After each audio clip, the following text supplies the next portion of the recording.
गरीब पर ठंड का कहर। एक गांव में महेश नाम का युवक रहता था। वह और उसकी पत्नी, उन दोनों की नई शादी हुई थी। महेश गरीब था। वह एक फैक्ट्री में काम करता था। कुछ दिनों के बाद वही फैक्ट्री बंद हो गई। अब महेश क्या करे। महेश की बीवी जया माँ बनने वाली थी। महेश घर आया और जया को बताया कि फैक्ट्री बंद हो गई। जया को यह सुनकर दुख हुआ। बोली, महेश, हमारा गुजारा कैसे होगा। मैं माँ बनने वाली हूँ। महेश इतना गरीब था कि महेश बोला, जया, तुम माँ बनने वाली हो, इतना परेशान मत रहो, मैं कुछ करता हूँ। महेश दिन भर इधर उधर भटकता रहा, लेकिन महेश को कहीं भी काम नहीं मिला। महेश घर आया अपना उदास चेहरा लेकर।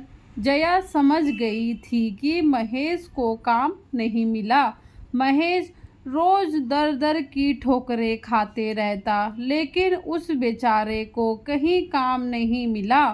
और वहीं जया का डिलीवरी का टाइम नज़दीक आ रहा था। महेश टेंशन के मारे सूखकर मानो आधा ही हो गया था। वहीं उसको जया की टेंशन और दूसरी ठंड पड़ने वाली थी। फिर कुछ दिनों के बाद जया को लेबर पेन शुरू हो गया। उसको हॉस्पिटल लेकर गए तो जया ने 2 जुड़वा लड़कियों को जन्म दिया। महेश और जया बहुत खुश थे कि उनके घर लक्ष्मी आई। महेश को जहाँ खुशी थी, वहीं उसकी चिंता और बढ़ गई थी कि वह अपने बीवी और बच्चों का गुजारा कैसे होगा। फिर महेश अपनी बीवी और बच्चों को लेकर घर आता है। ठंड का मौसम बढ़ गया था। महेश के पास थोड़े से कपड़े और 2 छोटे कंबल। महेश और जया आपस में बात कर रहे थे कि अब हम क्या करें, बच्चों के साथ कैसे गुजारा होगा। बहुत बारिश हुई, फिर उसके बाद बर्फ गिरने लगी। 2 दिनों तक भारी बर्फ गिरी। वह लोग ठंड से परेशान। एक दिन उसकी दोनों बच्चियों की तबीयत खराब होती है। वह परेशान कि अब क्या करे। महेश इधर उधर भागा पैसों के लिए, लेकिन किसी ने भी उसकी मदद नहीं करी। फिर घर आता है। उतने में जया बोली, सुनो महेश, इसकी तबीयत बहुत खराब है। यह बोलकर रोने लगी। फिर महेश और जया दोनों बच्चों को हॉस्पिटल ले जाते हैं। डॉक्टर बोलता है, पहले पैसे जमा करो तभी इलाज होगा। महेश बहुत मिन्नती करने लगा।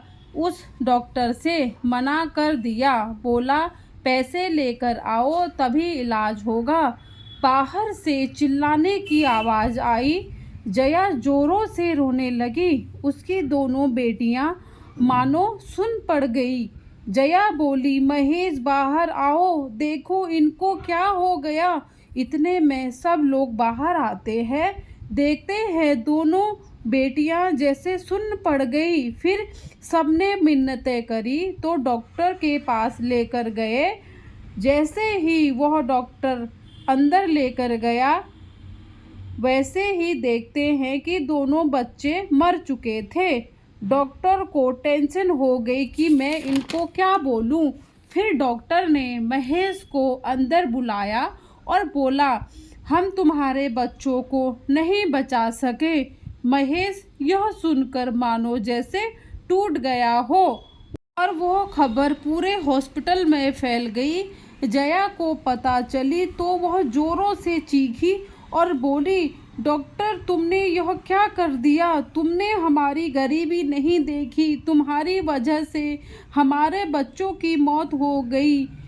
यह बोलकर फूट फूट कर रोने लगी। फिर वह दोनों क्या करते, मरे हुए बच्चों को घर ले गए, उनको दफनाया। फिर घर आए और रोते हुए बोले, यह जो हमारे साथ हुआ वह किसी के साथ भी नहीं होना चाहिए। फिर उन दोनों ने ठानी कि ऐसी मजबूरी वो किसी के साथ नहीं होने देंगे। फिर जया और महेश दोनों मेहनत करते हैं दिन रात, वह जैसे उनके साथ हुआ था उसके बाद उन्होंने ऐसा किसी के साथ भी नहीं होने दिया। जिस भी लाचार व्यक्ति को वह देखते उन्हें अपने दिन याद आ जाता। उसके बाद वह बिना माँ बाप के रहे और लोगों की मदद करी। इसीलिए बोलते हैं किसी की भी मजबूरी का फ़ायदा नहीं उठाना चाहिए। धन्यवाद दोस्तों, अगर आपको मेरी कहानी पसंद आए तो मेरे चैनल को लाइक शेयर सब्सक्राइब करें।